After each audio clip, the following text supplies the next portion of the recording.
Kinematics के अंतर्गत आता है। ठीक है, और फिर से मैं आपको अवगत कराना चाहूँगा कि आपको थ्योरी नहीं पढ़ना है, आपको क्या पढ़ना है, सिर्फ वो पढ़ना है जो टॉपिक के अंतर्गत आपका आता है। बहुत ढेर सारा नहीं फिजिक्स में पढ़ना है कि आपको पास होना है कि अच्छा 11 में 12 में बोर्ड में लिखूंगा नहीं तो नंबर कैसे मिलेंगे। नंबर आपको अगेन गेन करना है, गोला करके गेन करना है कि कौन सा आपका करेक्ट होगा।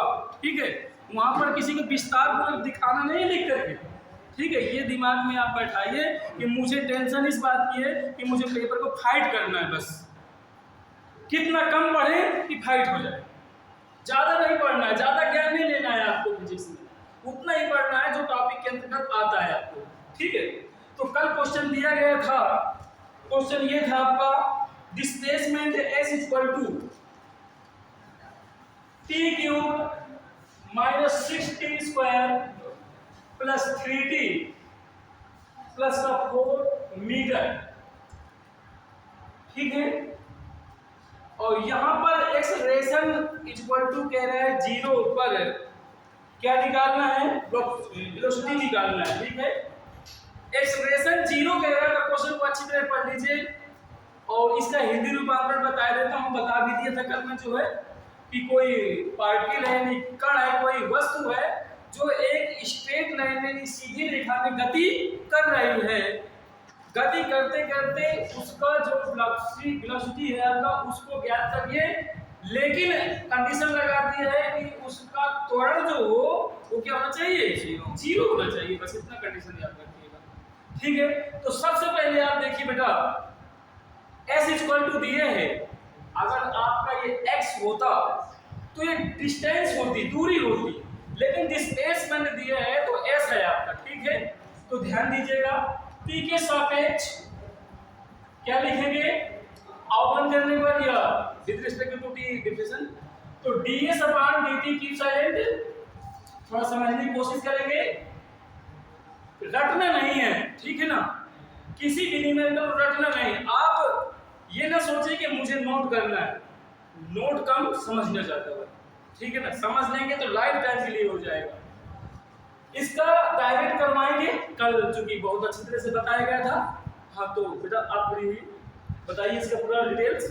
हाँ खड़ी, हाँ बताएं, इसको विस्तार करवाइए।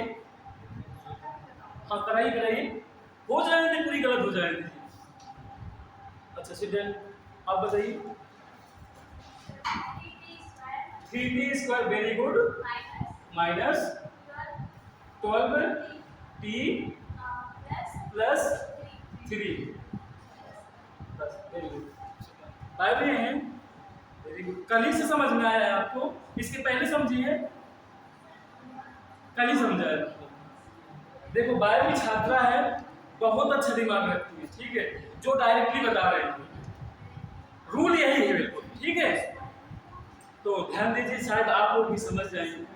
कोई ज्यादा दिमाग नहीं लगाना है उसमें, बस थोड़ा सा फार्मूला जो बताया गया था कल उसी को मल्टीप्लाई करना है आपको।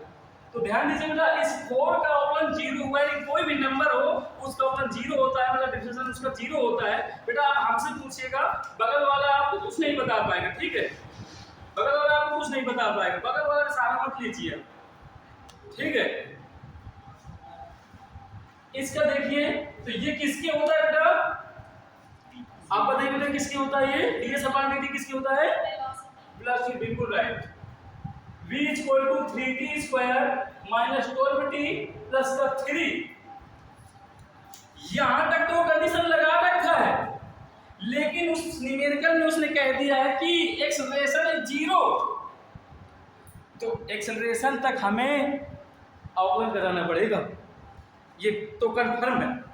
तो फिर इसको कुछ इक्वेशन मान लीजिए या ना इक्वेशन मान लीजिए, तो वहां पर फिर मैं रिपीट कर रहा हूं, लगा के नहीं दिखाना न्यूमेरिकल को, फिर से इसको अवकलन करा रहे हैं ना, यानी आगे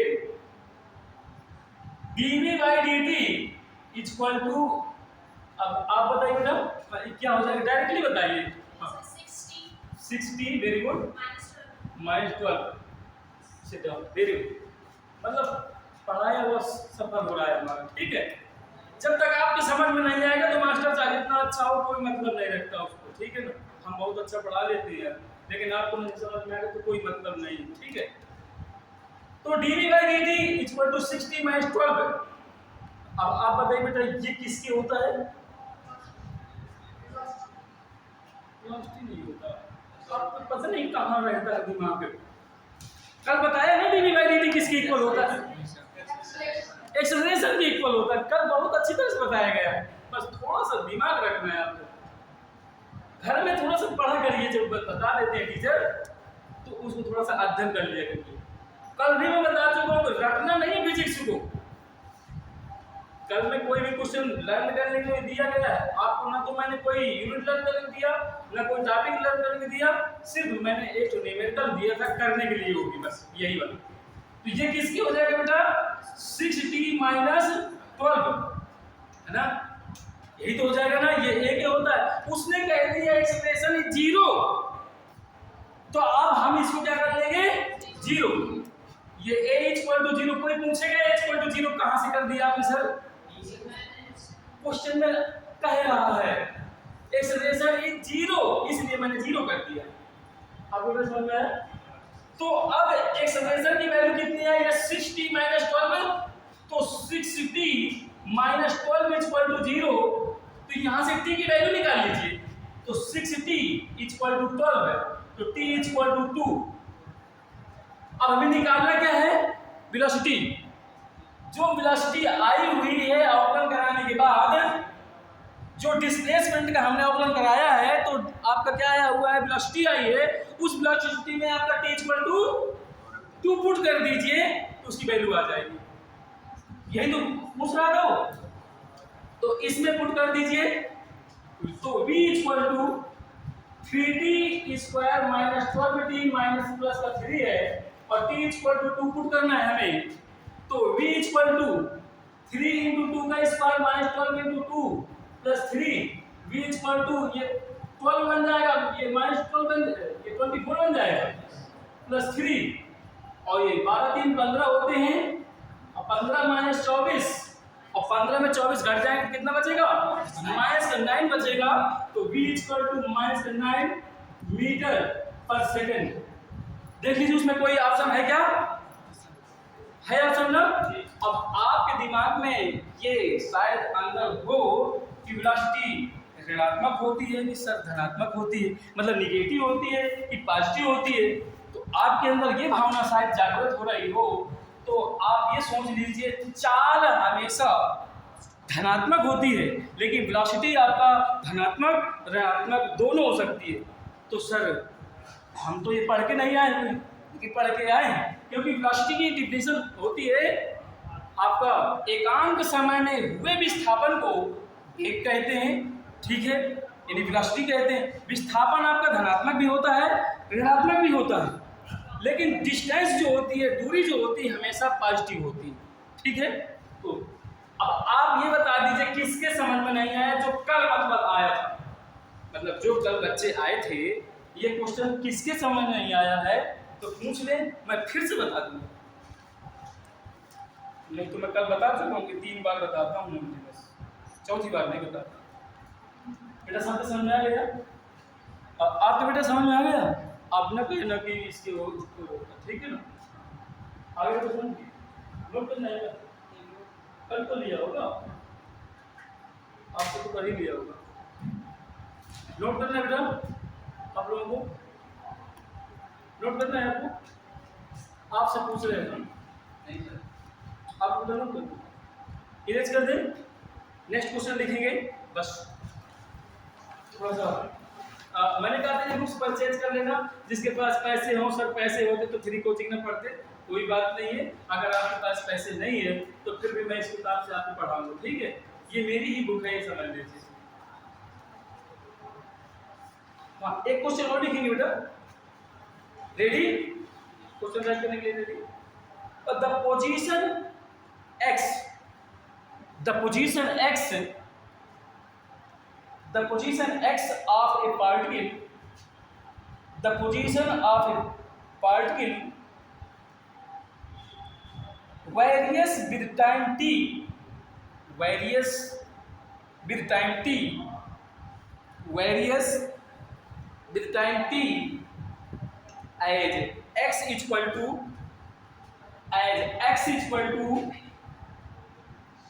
AT square minus BT cube, AT square minus BT cube, AT square minus BT cube, the acceleration of the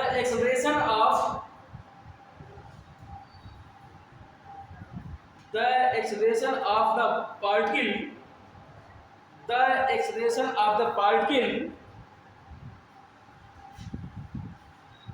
will be zero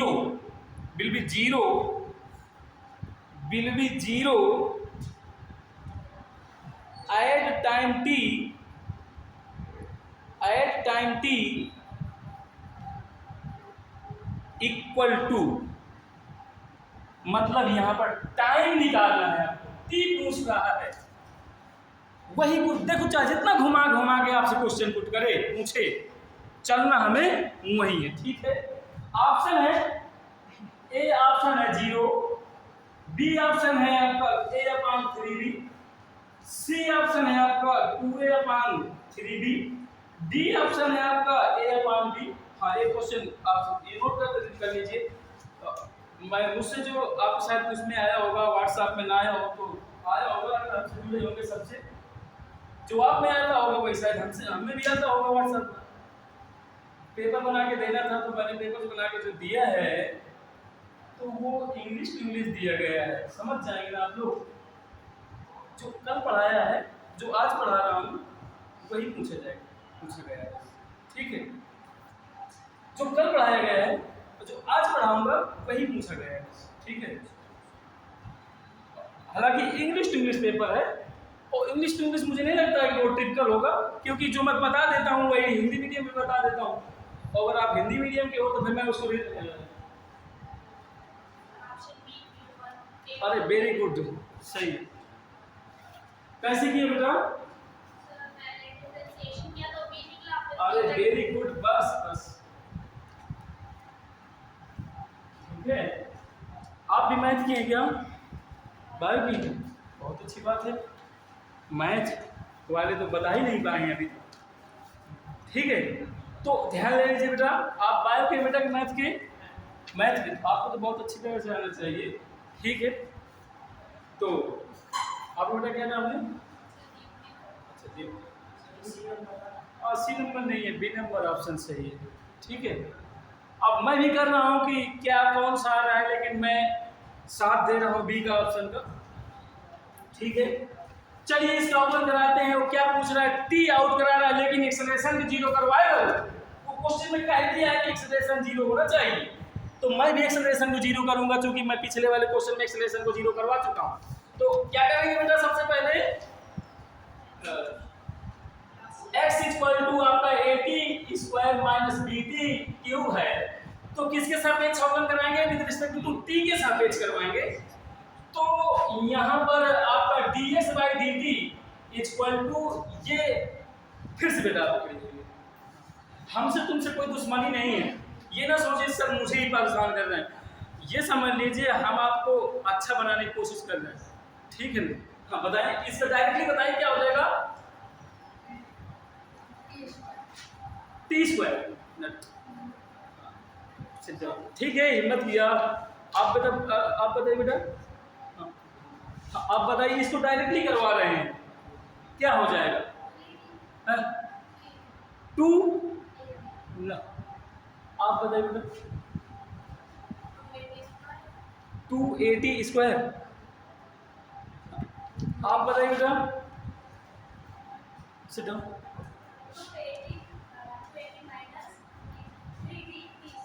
अरे वेरी गुड, ये दिमाग कहाँ से लाए? सबको तो दे दिए तो बहुत अच्छा, वेरी गुड। मतलब देखो, प्रसाद होता है, हम तो सबको दे रहे हैं ना बराबर, लेकिन कुछ लोग ऐसे लेते हैं, देखिए ऐसे करके लेते हैं तो जाने ना पाए नीचे, और कुछ ऐसे लेते हैं कि सीधे जाए और नीचे चला जाए। मैं सबको बराबर दे रहा हूँ, कल से समझाते हुए चला रहा हूँ बेटा। फिर से मैं गुस्सा नहीं हो रहा हूँ उस बात को कि आपको आ नहीं रहा है, लेकिन आ नहीं रहा है तो क्यों नहीं आ रहा है मुझसे पूछिए ना। देखिए जो पावर होता है बेटा तो वो आगे आएगा। मैंने ये भी बताया था अगर जिसके रिस्पेक्ट में करते हैं उसकी पावर को आगे लाते हैं, बाकी जो नंबर अदर नंबर जुड़ी होती है उसके साथ में वो अकेले होगा तो जीरो हो जाएगा, अगर किसी के साथ में नंबर और वेरिएबल साथ में है तो वो पहले आ जाएगा, तो ए बाहर आगे आ जाएगा ना, ए बाहर आगे आ जाएगा। इस तरह मतलब देखिए बेटा D by D T A T square मतलब मैं बेस से लेके चल रहा हूँ, समझ है ना, जो इंटरमेट से किए होंगे तो बेस से लेके चल रहा हूँ, plus minus D by D T B T cube, यही तो बनेगा बेटा। मैं मतलब डायरेक्ट नहीं करवा रहा हूँ, डायरेक्टली से नहीं करवाऊँ शायद आपके समझ में ना आए, आप समझ रहे हैं ना इस चीज को। तो फिर ये ए क्यों आ गया है, क्योंकि ये आपका नंबर सिस्टम है, तो नंबर आगे आएगा। अब फिर मैंने कहा था x की पावर n वाला फार्मूला n x की पावर n माइनस हो जाता है, तो 2 आगे आएगा और 2 में 1 सब्ट्रैक्ट हो जाएगा, तो जब 2 में 1 सब्ट्रैक्ट हो जाएगा तो फिर 1 तो लिखा नहीं जाता कवर में, तो ये बन जाएगा 2 आगे आ गया और t बन जाएगा, माइनस 3 आगे आएगा और ये भी आगे आ जाएगा, और 3 में 1 सब्ट्रैक्ट होगा तो 2 ही तो बचेगा, तो t स्क्वायर बच जाएगा, यानी ds बाई dt। आज से अब आपको ये लाइन बताया करिए, ठीक है, इस लाइन को अब ना बताया करिए, मैं भी इस लाइन को नहीं करवाया करूंगा। अरे क्यों नहीं करवाया करेंगे आप, अरे तो मैं कल बता चुका हूं ना आपको कि अब ये डायरेक्टली करिए, ठीक है। अगर आप दिख रहा होगा तो पीछे चलिए, दिख रहा है, तो इसको ये क्या हो जाएगा बेटा, ये क्या हो जाएगा, हाँ आप बताइए, ये वेलोसिटी, हाँ वेरी गुड सीधा, तो ये वेलोसिटी हो जाएगी, तो v equal to 2at minus 3bt square. अब ये एक्सेलरेशन को जीरो करवा रहा है, लेकिन हम यहीं पर चुप नहीं बैठेंगे, अभी हम इसको वेलोसिटी को अवगत भी करवाएंगे, तो dv by dt equal to, इसको तो अच्छी तरह जानते होंगे, आप बताइए, इसको डायरेक्टली बताइए, 2a very good minus 6bt very good सीधा। फिर से समझ लीजिए t का यहाँ पर अवकलन 1 होगा और 2 आगे आ जाएगा, 2 3 6 और फिर 2 में 1 सब्ट्रैक्ट होगा तो 1 तो लिखा नहीं जाता पावर में, इसलिए ये t आ गया। अब ये कह रहा है एक्सेलरेशन को जीरो करवा लीजिए, तो t की वैल्यू आउट करवा दीजिए, तो ये a इक्वल टू होता है dv बाई dt के a होता है 2a। अच्छा तो फिर a काटिंग कर दोगे क्या, अरे एक्सेलरेशन है, ये स्मॉल a आपका वेरिएबल नंबर है, तो इसको हम लोग कैपिटल ए मान लीजिए, नहीं तो आप 4-5 दिन बाद जब देखेंगे सर स्मॉल ए, ये भी स्मॉल ए, ये ए था ये 2 ए था, खींच के इधर ले आए तो सब्ट्रैक्ट कर दिए तो गलत हो गया, माइनस 6bt। अब ये एक्सेलरेशन जीरो करवा रहा है, यानी a इक्वल टू जीरो करवा रहा है। सर अभी तो आप एक्सेलरेशन को स्मॉल ए से डिडक्ट कर रहे थे, अब यहाँ पर कैपिटल ए से डिडक्ट कर दिया। अरे बेटा मैं बता चुका हूँ ना, जब यहाँ पर स्मॉल ए तो स्वाभाविक है कैपिटल ए से डिडक्ट करूँगा ना, तो कैपिटल ए बना दिया तो कोई प्रॉब्लम तो नहीं है आपको। अच्छा इसको जीरो कर दिया, तो अब इसको जीरो कर देंगे, 2a minus 6bt equal to zero. अब हमें t की वैल्यू आउट करना है, तो इसको रिफ्लेक्सिंग करके भगा दीजिए उधर, तो 2a इक्वल टू 6bt हमें t निकालना है, तो ये हो जाएगा t equal to 2a upon 6b, 2 3 जा 6, तो t equal to a upon 3b। अब ऑप्शन देख लीजिए कौन सा ऑप्शन में था रहा, a ऑप्शन की, b ऑप्शन की, c ऑप्शन की, d ऑप्शन, b ऑप्शन, ठीक है, जो दीप्ति भी बहुत पहले जवाब दे चुकी थी, ठीक है। तो आप भी ऐसा बनिए कि मतलब क्वेश्चन हमारा बोला नहीं जाए कि तुरंत आंसर आ जाएगा, ठीक है। नोट कर लीजिए अगर नोट करना है, अगर समझ में ना आया तो फिर से पूछ लिया जाए। सबके समझ में आ गया?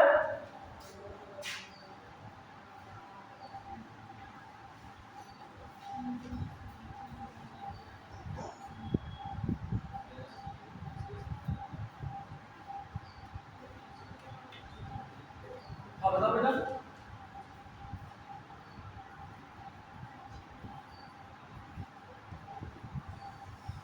नेक्स्ट बोले क्या?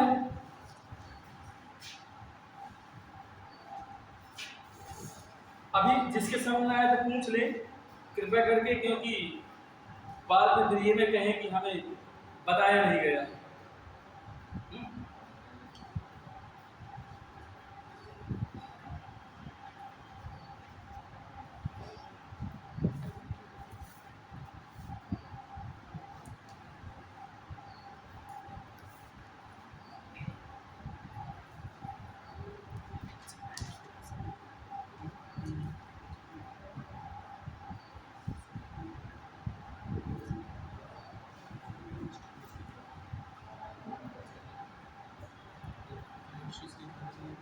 नेक्स्ट बोलेंगे बेटा,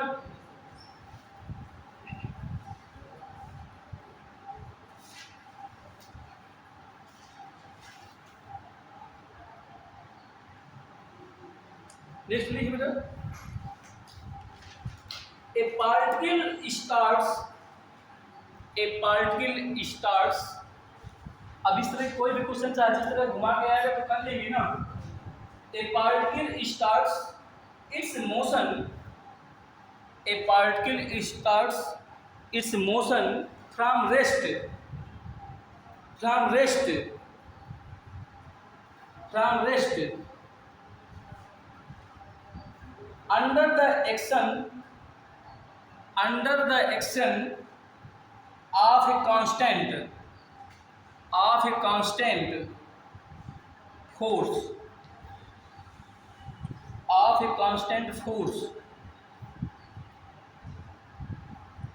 if the distance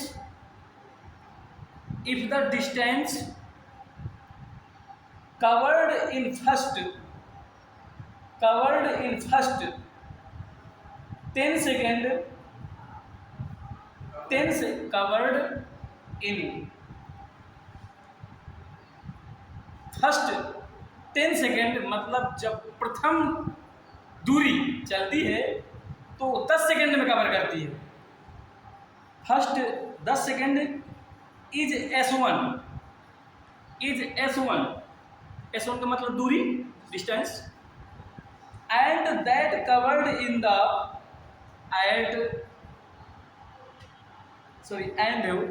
and that covered in the first 20 second is S2,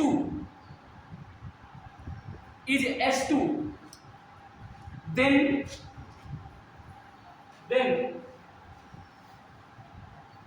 में ऑप्शन है आपका, एक बार क्वेश्चन को डिटेल से पढ़ लीजिए, कह क्या रहा है। जब समझ में आए तो हम खड़े हैं आपका जवाब देने के लिए।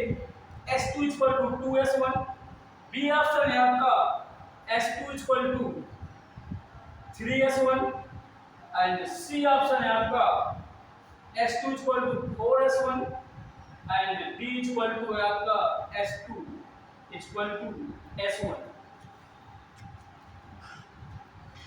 हिंदी रूपांतरण देख लीजिए, शायद किसी की समझ ना आया हो निमित्त का, तो अपनी कॉपी में आप पढ़िए। जब मैं पढ़ रहा हूँ तो उसी को बार बार थोड़ा सा देखिए ये क्वेश्चन कह क्या रहा है। ए पार्टिकल स्टार्ट यानी कि एक वस्तु चलना स्टार्ट करती है, यानी कि शुरू करती है गति के लिए, और फिर वो रेस्ट मार जाती है। रेस्ट की अवस्था में थी पहले वो रेस्ट की अवस्था में थी। जब वो चलना प्रारंभ करती है, उस पर जो फोर्स काम किया है वो कांस्टेंट है आपका, वो परिवर्तन नहीं किया गया है। मान लीजिए हमारा ये पानी की बोतल रखी है, अगर हम इसको फोर्स लगा रहे हैं 5 न्यूटन का, यहाँ तक गई, इसके बाद फिर हम फोर्स लगाया तो फिर 5 न्यूटन का ही बल लगा रहे हैं। फोर्स में कोई परिवर्तन नहीं किया जा रहा, मतलब उसमें 5 न्यूटन का लगाया ही जा रहा है। तो मतलब कांस्टेंट का मतलब ये होता है कि वो नियत है, मतलब परिवर्तन नहीं किया जा रहा है। आगे क्वेश्चन ये कह रहा है इफ द डिस्टेंस, यदि कोई वस्तु प्रथम 10 सेकेंड में चली गई दूरी S1 हो और अगले 20 सेकेंड में चली गई दूरी S2 हो, तो कह रहा है कि S1 और S2 में रिलेशन क्या होगा। S1 और S2 में रिलेशन क्या होगा, वो ये पूछ रहा है। और रिलेशन, ये क्वेश्चन मोस्टली इंपॉर्टेंट समझ लीजिए, वेरी इंपॉर्टेंट। 2019-20 में दोनों बार आया हुआ है, दोनों ऑप्शन में, IIT में और आपका नीट में भी। अरे वेरी गुड, लाजवाब है। ठीक है, तो पकड़ने वाले पकड़ लेते हैं, नहीं पकड़ने वाले तो फिर समझ रहे हैं। ये कक्षा 9 का क्वेश्चन समझ लीजिए। आप यकीन नहीं करेंगे तो आप जो है अरिहंत की किताब उठा करके तीसरा चैप्टर देख लीजिएगा उठा करके कक्षा 9 की बुक का। विश्वास नहीं करेंगे कि कक्षा 9 का क्वेश्चन आप पढ़ाया जा रहा है हमें, तो मैं आपके सामने नीट की किताब लिए हूँ, ठीक है। बट ये वो हिंदी मीडियम थी और यहाँ पर इंग्लिश मीडियम। बट आप इंग्लिश मीडियम में सीबीएसई बोर्ड में देखेंगे तो यही क्वेश्चन आपको मिलेगा पक्का 100%। देखिए हम जानते हैं, वी नो दैट, देखिए आपके मोशन के सबसे पहले दिन जब मैं आया था तो आपको v² u + ab बताया था, और दूसरा बताया था s = ut + ½ at² बताया था। तीसरा होता है v² = u² + 2as होता है। लेकिन एक आपका और होता है जो t सेकंड में चली गई दूरी का फार्मूला होता है Sn = आपका u प्लस का 1/2a × 2t - 1। ये चार क्वेश्चन आपको, चार इक्वेशन होते हैं मोशन के, जो आपको तैयार कर लेना है, जो कक्षा 9 से पढ़ते हुए चले आए हैं। लेकिन मैं इनको बताता चलूँगा बीच बीच में, लेकिन रटना नहीं है किसी भी चीज़ को। तो वही हम देखेंगे कि ध्यान से देखेंगे इसमें। वो रेस्ट का मतलब समझ लीजिए, कल भी मैंने बताया था रेस्ट का मतलब क्या होता है। रेस्ट का मतलब उसका इनिशियल वेलोसिटी आपकी 0 होती है। यहाँ पर कोई n बता देता है तो सर यहाँ पर अगर n लगाया है तो यहाँ पर n कर दीजिए, अगर यहाँ पर t किया है तो फिर यहाँ पर t कर दीजिए, ठीक है। अच्छा, तो अब देखिए बेटा यहाँ पर इसलिए इसका यूज नहीं करेंगे, क्यों? क्योंकि इसमें फाइनल वेलोसिटी नहीं गिवन है। इसको देखिए, रेस्ट का मतलब इनिशियल वेलोसिटी होती है, इसलिए इसको यूज करेंगे। सर इसको क्यों नहीं यूज कर रहे हैं? सर इसलिए नहीं यूज कर रहे हैं कि फाइनल वेलोसिटी नहीं गिवन है, ठीक है। और इसमें टाइम भी नहीं दिए, जो कि क्वेश्चन में हमारे पास टाइम भी 2 बार दे रखा है, इसलिए हम टाइम भी देखेंगे। टाइम s जो डिस्टेंस है s1 और s2 है, तो फर्स्ट कह रहा है 10 सेकंड में चली गई दूरी आपका, 10 सेकंड में चली गई दूरी आपका s1 है, उसी हम पुट करेंगे तो s1 = u 0 हो जाएगा। अरे 0 क्यों होगा जाएगा? क्योंकि रेस्ट मार दिया है उसने। एंड t = 10 हो जाएगा प्लस 1/2 a × 10 का होल स्क्वायर। s1 = 1/2 a × 10 का स्क्वायर 100 होता है बेटा। इसको कटिंग करेंगे तो 50 आ जाएगा, s1 = 50a हो जाएगा। दिस इक्वेशन फर्स्ट मान लीजिए, एंड इक्वेशन सेकंड s2 निकाल दीजिए। देखिए 20 सेकंड में चली गई दूरी आपकी कितनी है? s2 है ना बेटा, s2 है ना।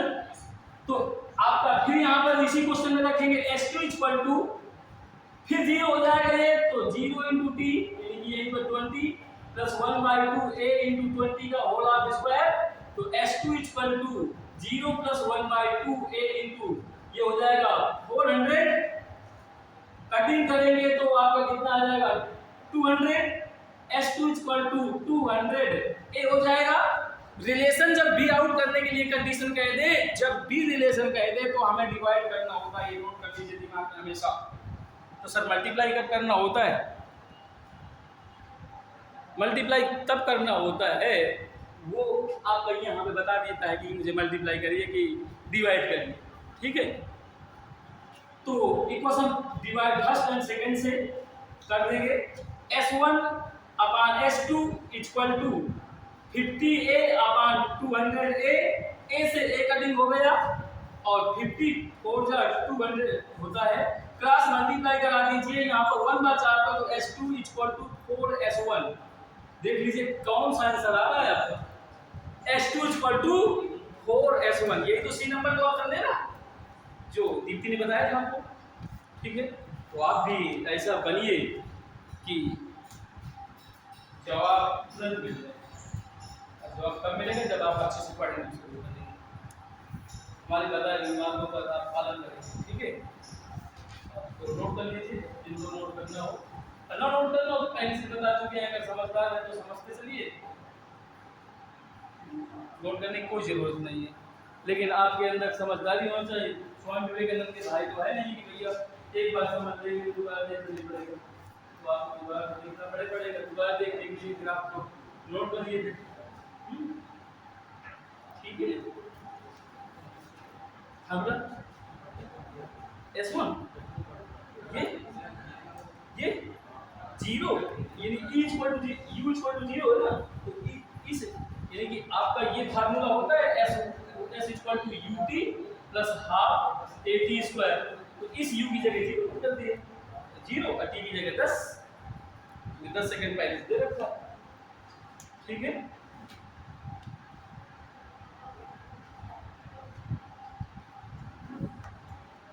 नेक्स्ट देखिए बेटा,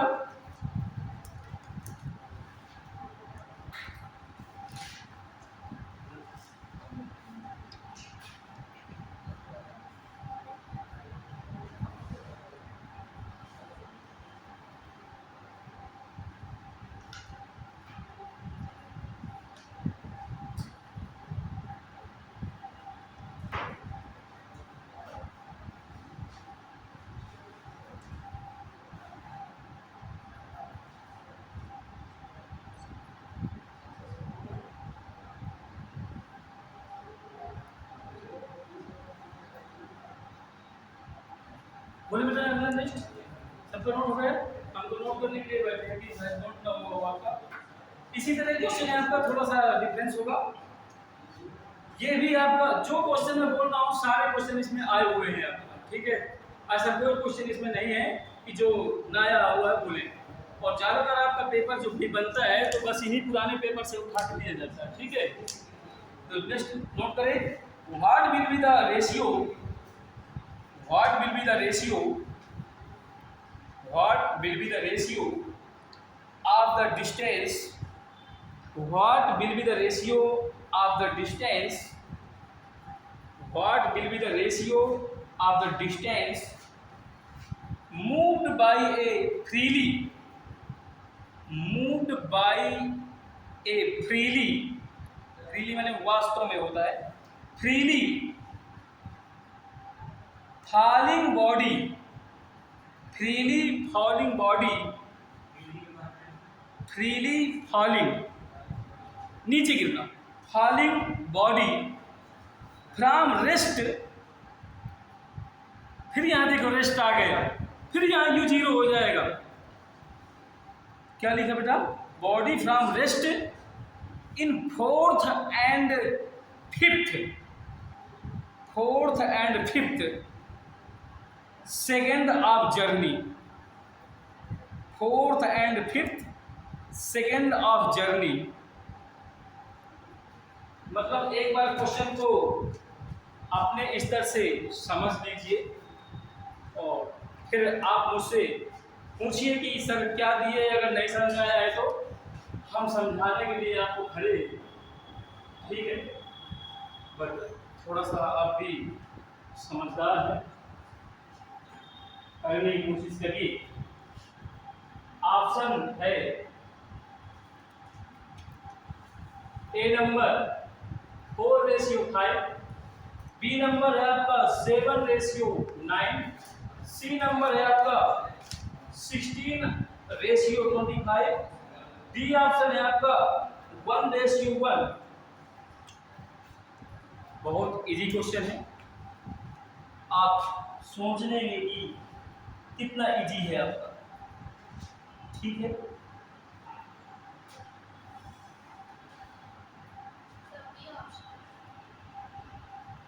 अरे वेरी गुड। ठीक है, सबसे बड़ी बात ये है ना, आपको समझ आना चाहिए कहाँ तक समझदार हैं आप। ठीक है, अब इसमें इसीलिए मैंने इसको इरेज नहीं किया है, अगर दिमाग से लगाए ना, मतलब मैंने जब पूरा इरेज कर सकता हूँ तो क्या इसको इरेज करने में थका जा रहा था, इसलिए नहीं थका जा रहा था कि शायद आप इसको देख करके शायद कुछ दिमाग में लगा सकें, शायद इन्हीं में से कोई एक क्वेश्चन इसी से सॉल्व होना है। क्यों दीप्ति, इसी से सॉल्व होना है ना, अब समझ नहीं होगी कौन सा लगना है, इसलिए मैंने इरेज नहीं किया। अब ढूंढना आपका काम है, तो जब भी आपका एनथ कह दे, एनथ का मतलब होता है हिंदी में मुए, सॉल्व कर लिया। मुए शब्द कह दे, मतलब हिंदी में कह दे मुए और इंग्लिश में कह दे एनएथ। एनएथ का मतलब कुछ भी हो सकता है, फोर्थ। हाँ वेरी गुड, सच में वेरी गुड। आपके जैसे का दिमाग सच में अगर मिल जाए एक ही साल में फाइट कर जाए सच में। तो ध्यान दीजिए बेटा, इसलिए मैंने एक क्वेश्चन को इरेज किया है कि शायद आपके दिमाग में मर जाए। तो हम जानते हैं कि ST इक्वल टू होता है U plus 1/2A 2T minus 1। उसने कहा है फोर्थ एंड फिफ्थ। देखो मतलब क्वेश्चन को मैं हिंदी तो ना समझाऊं पूरा, समझ गए ना आप? ना समझ गए तो मैं फिर से समझा दूं पूरा हिंदी। आपको फोर्थ और फिफ्थ से मतलब है बस। और रेशियो मतलब अनुपात, यानी कि चौथे सेकंड में और पांचवें सेकंड में चली गई दूरी का अनुपात निकालना है। रेशियो मींस अनुपात होता है। हमें फालिंग फ्रीलिंग हमसे कोई मतलब नहीं, ठीक है। अब यहाँ पर t इक्वल टू पहले 4 रख दीजिए, तो यहाँ पर 0 रख दीजिए। क्यों? क्योंकि क्वेश्चन में रेस्ट कहीं दिए। तो ST t की जगह हमारा 4 हो गया और u की जगह 0 प्लस 1/2A। सर एक कहां से खोल पाए? कोई बात नहीं, ये रखे रहिए, कटेगा वो कहीं ना कहीं जाकर के। 2 t की जगह 4 minus 1 S4 equal to 1/2A। 4 to जा 8, 8 में 1 निकल जाएंगे तो 7, मतलब S4 आ गया आपका 7/2A and S5 t equal to 5 put करिए, ठीक है। इसी क्वेश्चन में ही इसी में तो S5 equal to 0 plus 1/2A into 2 into 5 minus 1। Deepti ये लगा है ना कि मतलब मुझे आ गया है तो मेरा इंतजार नहीं कर रहे, दूसरे को समझा रहे हैं, मतलब हम बेस से लेके चल रहे हैं, समझ है ना। मतलब यहाँ पर 3 प्रकार के बच्चे बैठे हैं, निम्न क्वालिटी के भी, मध्यम क्वालिटी के भी और आप जैसे भी। तो हम निम्न क्वालिटी वालों को पढ़ाने आए हैं, ठीक है। अगर इतने अच्छे होते तो कोटा चले गए होते हम। मतलब मैं अपने को नहीं कह रहा, आपको कहा करता हूँ। जब मैं आपको कहें तो समझ लीजिए आपको कहा करता हूँ। भाई इतने अच्छे होते, घर से अच्छे होते, इतना होशियार होते तो कोटा ना चला जाता, यहाँ कहे को आता, ठीक है। तो S5 इक्वल टू ये 0 हो जाएगा तो A/2 इंटू 5 तो 10 10 में 1 निकल जाएगा तो 9 बचेगा आपका। और S5 equal to 9A/2। This question number second and question number first. S ratio का मतलब होता है डिवाइड, तो S4 upon S5 7/2 upon 9/2A। A से A कैंसिल, 2 से 2 कैंसिल, तो S4 ratio S5 equal to 7/9। देख लीजिए कहीं 7/9 रेशियो है, देख लीजिए बी पार्ट है, समझ आ गया ना। इस तरह के क्वेश्चन आया करते हैं, सब आया भी यही 2 वर्ष से पूछा गया, IIT भी पूछा गया है और नीट भी पूछा गया। आप सोचेंगे कि इतना इजी क्वेश्चन, सब इजी क्वेश्चन आते हैं, बट आपको समझ में आना चाहिए, ठीक है। आप कितना फास्ट करते हैं, ये मुश्किल से लगाने में आपको मुश्किल से 20 सेकंड लगेंगे आपको लगाने में। इसलिए मुझे देर हो रही है लगाने में, क्योंकि मैं आपको लेके चल रहा हूँ, समझा के लेके चल रहा हूँ। और जब वहाँ पर आप बैठेंगे तो आपको किसी को नहीं समझाना है। तो मैं आपसे ये रिक्वेस्ट करना चाहता हूँ, आप ये कहेंगे कि सर थ्योरी पढ़ाइए तो मैं थ्योरी भी पढ़ाऊंगा, आप कहेंगे कि सर न्यूमेरिकल पोर्शन पढ़ाइए तो मैं न्यूमेरिकल पोर्शन पढ़ाऊंगा, आप कहेंगे कि सर वो चीज़ पढ़ाइए जो परीक्षा में आनी है, तो मैं तो अपनी नज़र में सिर्फ वही पढ़ा रहा हूँ जो परीक्षा में आनी है। और बाकी अगर आपको टाइम लॉस करना है तो फिर मैं थ्योरी ही पढ़ाऊंगा, 15 दिन थ्योरी चलाऊंगा। ऐसी बात बेटा चलो पहला क्वेश्चन से देखो फिर दूसरा देखो, तो फिर वो एक चैप्टर चलेगा 1 महीने में। आप बताइए क्या करना है, परीक्षा की दृष्टि से चलना है या 11-12 की दृष्टि से चलना है? परीक्षा की दृष्टि से चलना है, तो मैं परीक्षा की दृष्टि से लेके चल रहा हूँ, ठीक है। समझ में आ रहा है ना, ये क्वेश्चन समझ में आ रहे हैं सबके? ठीक, नोट कर लीजिए। मॉक टेस्ट होगा आपका सैटरडे को, ठीक है ना। ये क्वेश्चन दिए गए हैं आपको, फिर ये ना कहना कि हमें बताए नहीं गए हैं, मतलब लगवाए नहीं गए हैं, फिर ऐसे दे दिए गए हैं, ठीक है ना। हाँ, कुछ मेरी तरफ से बेटा ये टॉपिक है, ये मेरी तरफ से मोशन है, द एंड हो जाता है मेरी तरफ से। फिजिक्स की तरफ से द एंड नहीं होता है।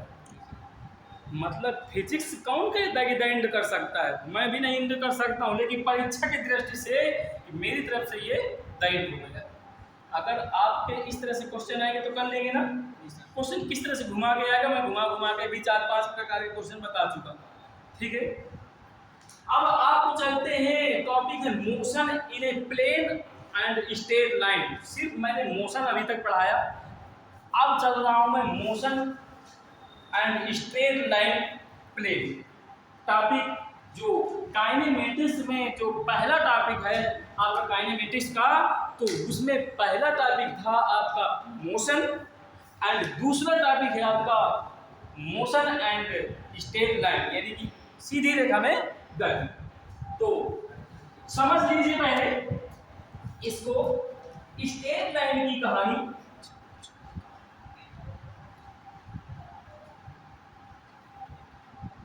जो भी आपका क्वेश्चन प्रॉब्लम हो तो मुझसे बीच बीच में पूछते रहिएगा, ठीक है, उनका जवाब मिलता रहेगा आपको, ठीक है।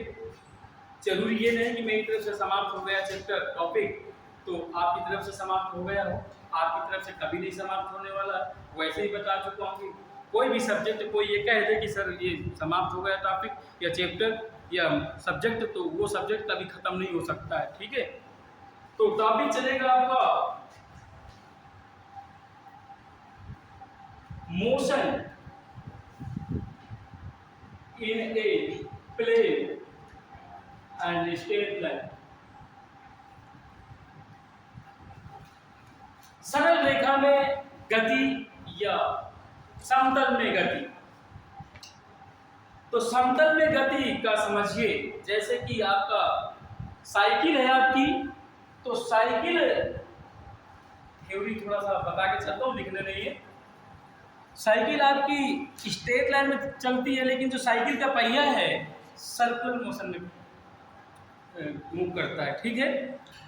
जब आपका कहे, एक तो आपका v जो होता है लीनियर वेलोसिटी होती है, लेकिन जो ओमेगा होता है वो आपका क्या होता है,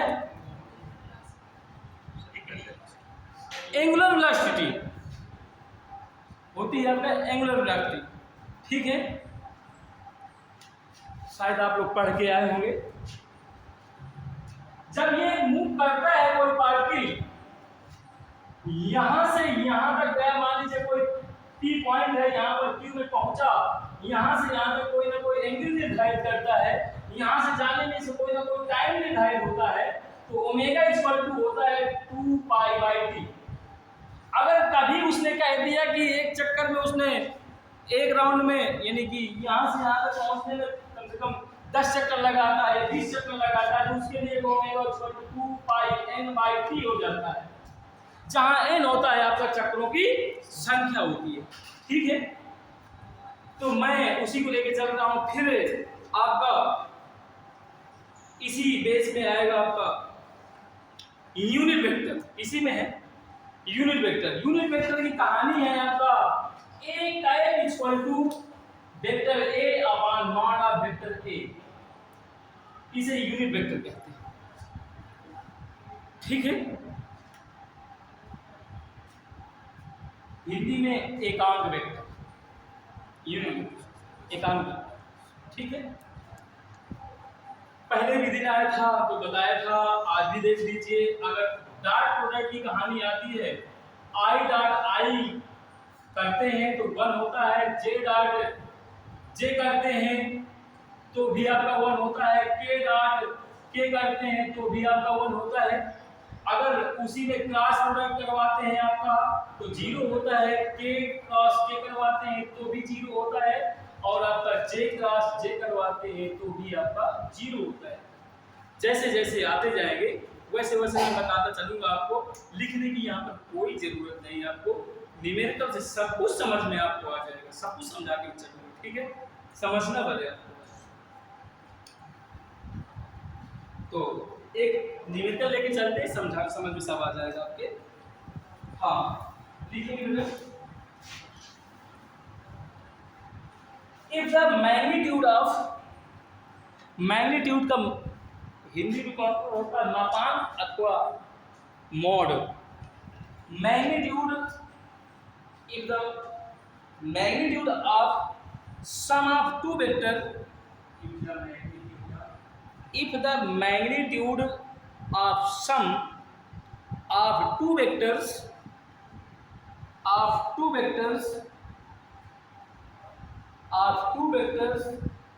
is equal to the magnitude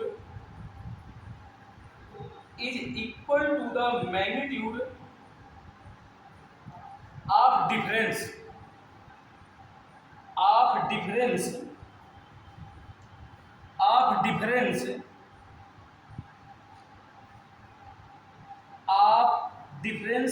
the two vectors TWO of the two vectors, the angle between these vector is the angle between these vectors is, फिर से एक बार मैं पढ़ूंगा, पहले ऑप्शन देख लेते हैं। ऑप्शन है आपका 90 डिग्री, बी ऑप्शन है 45 डिग्री, सी ऑप्शन है 180 डिग्री और डी ऑप्शन है आपका 0 डिग्री। ठीक है, मैं आपको क्वेश्चन में दोबारा पढ़ रहा हूं, आप देखेंगे अपनी कॉपी में। कह रहा है यदि सम मीन्स होता है जोड़ना, डिफरेंस मीन्स होता है घटना। ठीक है, कह रहा है कि दो वेक्टर्स हैं, यदि उनका जोड़ सम का मतलब जोड़ का मैग्नीट्यूड मतलब मापांक और दोनों वेक्टरों का डिफरेंस का मैग्नीट्यूड अगर इक्वल है तो कह रहा है कि उनके बीच का कोण ज्ञात कीजिए। मतलब फिर से समझ लीजिए, उसमें सिर्फ ये कहा है, क्वेश्चन को दोबारा समझेंगे। दो वेक्टर लेट कर लिया, कौन कौन से हैं? Let vector P and vector Q। दो वेक्टर हैं जिनका sum magnitude P plus Q का माड का मतलब होता है मैग्नीट्यूड का मतलब होता है हिंदी में मापांक का चिन्ह ये होता है। ठीक है, फिर उसने कहा है इज इक्वल टू, दोनों वेक्टरों के डिफरेंस के मैग्नीट्यूड के इक्वल है। मतलब ये है आपका P vector minus Q vector, ये। और कह रहा है कि इनके बीच का एंगल ज्ञात कीजिए, कोण निकालना है इनके बीच का। और इनके बीच का कोण को निकालने का फार्मूला शायद पढ़ा होगा इंटर में, जो पढ़ रहे हैं तो बहुत अच्छी बात है, और कक्षा 11 में पढ़ाया भी गया होगा आपका, तो आप लोग पढ़े होंगे शायद, ये ना भी पढ़े होंगे तो आप बता रहे हैं, आपको परेशान नहीं होना है। लेकिन बस ये नहीं करा पाएंगे कि आपका थ्योरी लिखा दे पूरा, पहले बता दूंगा थ्योरी लिखाना, मैं थ्योरी लिखा दूंगा, लेकिन थ्योरी आपका पूछा जाना है। दोनों पक्षों को वर्क कर दीजिए, अर्थात both the side squaring, both the side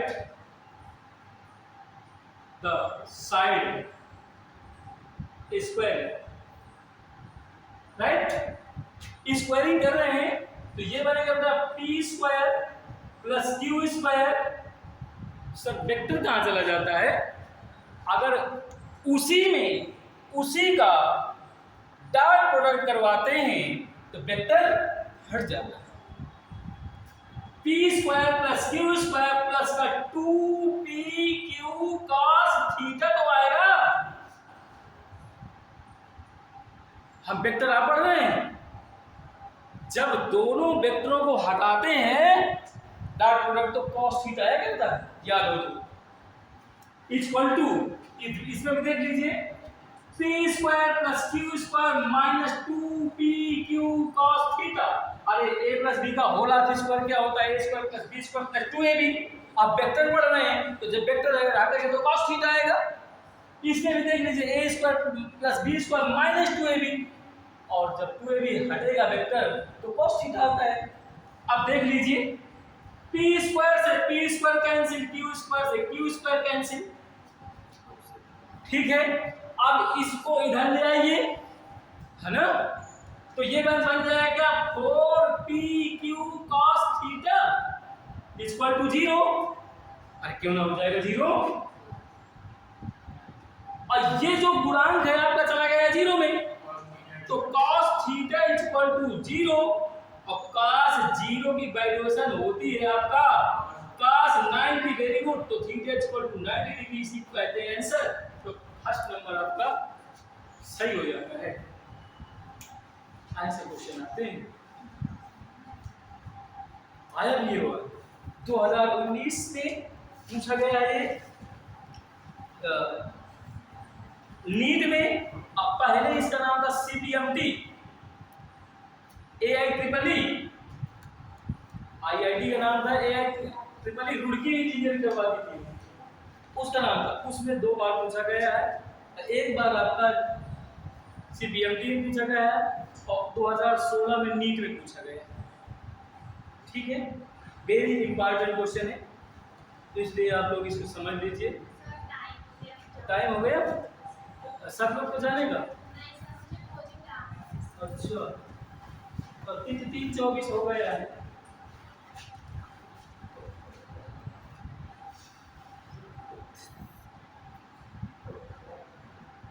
चलिए एक क्वेश्चन छोटा सा लेते हैं तो जल्दी हो जाएगा। अच्छा, अगर थक गए हो तो फिर बंद करें, नहीं थके मजा नहीं लिखें। अच्छा, तुम अगर बजरंग में रहा करते थे तो ठंडा हवा भी मिल जाता था।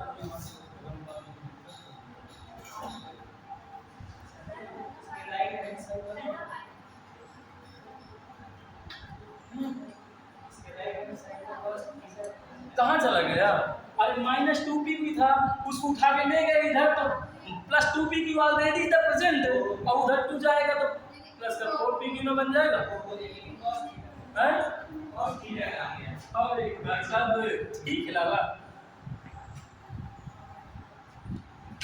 2pq cos थीटा, इसको इधर घसीट के लाएंगे तो 2pq cos theta equal to 0, इसको पूरा x होगा, ये भी पूरा x हो गया, तो ये बन गया 2 to 4 pq cos theta.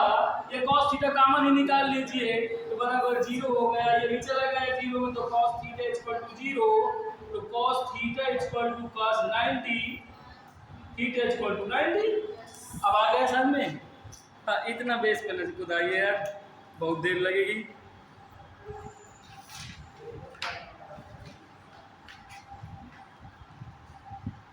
Next करिए, छोटा सा पीस ले रहे हैं, इसी तरह का ही देंगे बिल्कुल, ठीक है।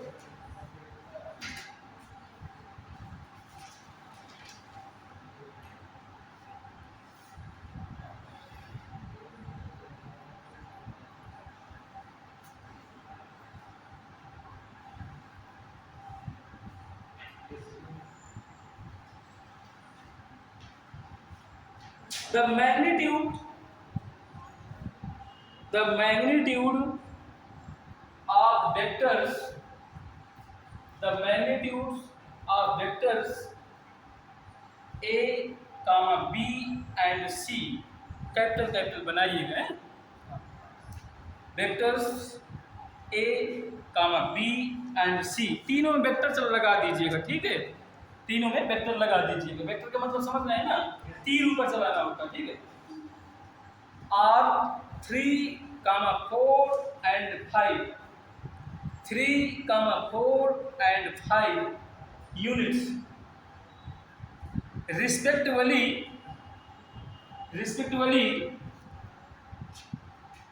if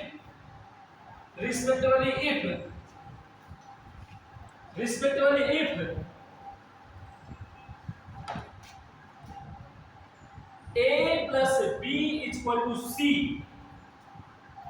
A plus B equal to C, the angle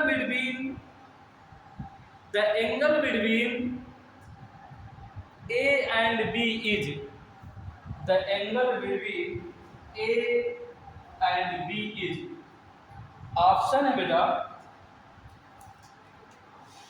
A option है पाई बाई 2, बी ऑप्शन है cos इनवर्स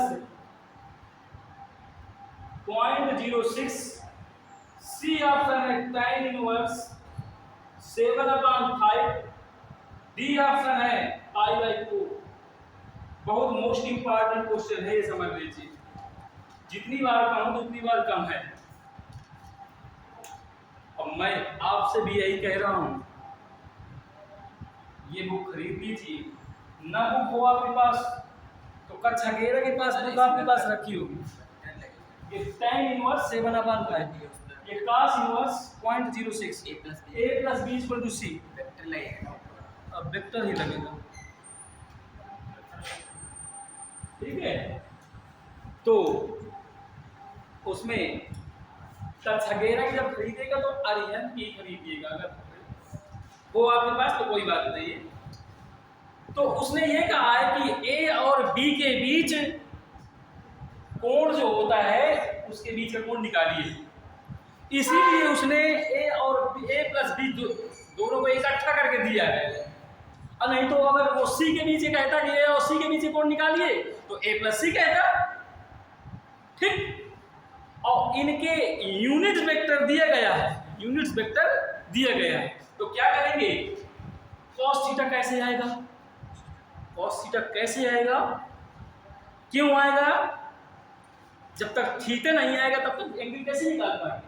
तो जब तक दोनों पक्षों का वर्ग नहीं करेंगे तब तक थीटा नहीं बनने वाला है हमारा। तो गिवन क्या है आपका, a plus B plus C, a plus B equal to C, both the side square. जब समझ में ना आए तो पूछ लीजिएगा। हम a प्लस बी का होल ऑफ स्क्वायर करना है बेटा, c का होल ऑफ स्क्वायर, ये भी हो जाएगा।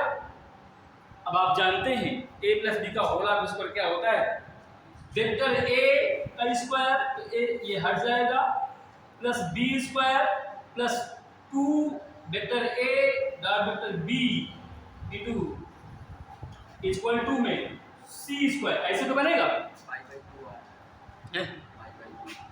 हाँ very good. A square plus B square, जब डॉट प्रोडक्ट हटता है वेक्टर हटते हैं तो cos थीटा आता है, तो 2ab cos theta equal to C square. अब इसमें दिया है बेटा क्या, थोड़ा सा पढ़ के बता दीजिए, मैं क्यों उल्टा हूं इसको।